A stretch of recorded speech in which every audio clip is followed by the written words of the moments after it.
Bonsoir, ça fait longtemps que je n'avais pas fait de vidéo et donc ce soir j'avais envie d'en faire une pour vous annoncer une bonne nouvelle.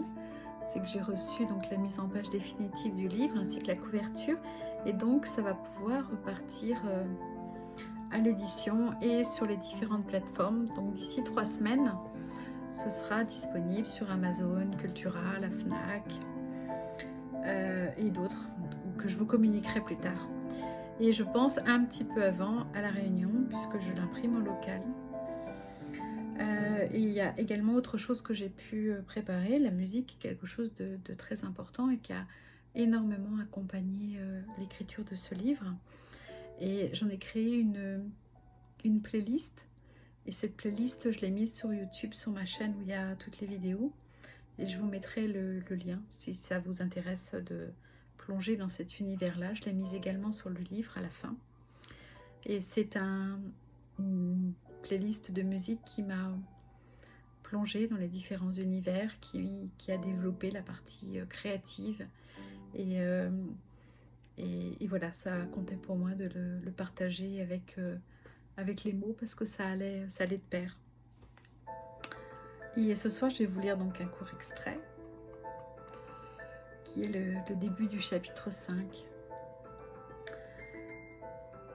Je peux sentir ta présence autour de moi. Au plus profond du silence, je peux t'entendre. Fais-moi voler jusqu'à toi, là où tu es. Un simple soupir nous sépare. Dors-tu doucement ou loin dans mon rêve? Avoir la foi, n'est-ce pas de croire que tout ne doit pas être vu? Alors que mon cœur te serre fort, un seul battement nous sépare. L'amour ne cessera de vivre, il ne nous quittera jamais. Je sais que tu es là. Un simple soupir me sépare de toi, où que tu sois. Adèle, son stylo en suspension au-dessus de la feuille, restait déconcerté. C'était inédit pour elle. Les mots défilaient dans sa tête en boucle. Impossible de fuir dans le sommeil.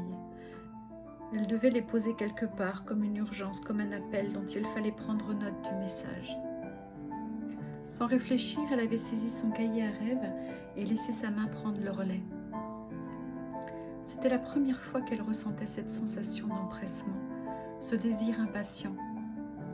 Son esprit restait brumeux et le sommeil n'était pas loin. Pourtant, elle luttait contre elle-même et tentait de rassembler les images avec plus de clarté, comme un film que l'on cherche à remonter pour appréhender la toute première scène, l'origine. Elle voulait connaître la source des mots. Plus son esprit sondait, plus la brume se dissipait et plus les mots s'évaporaient. Parfaitement réveillée maintenant, elle était encore plus troublée. Ses yeux dans la pénombre relisaient avec attention, distinctement chaque mot. Elle s'efforçait à décrypter le code, un message entre les lignes, un indice qui lui révélerait la racine. Comme une douce musique, les mots valsaient dans sa tête. Un léger frisson, subtil, plaisant, parcourut son corps. Pas l'ombre d'un indice, mais une tendre béatitude. Je m'arrête là pour aujourd'hui. Bonne soirée. À bientôt.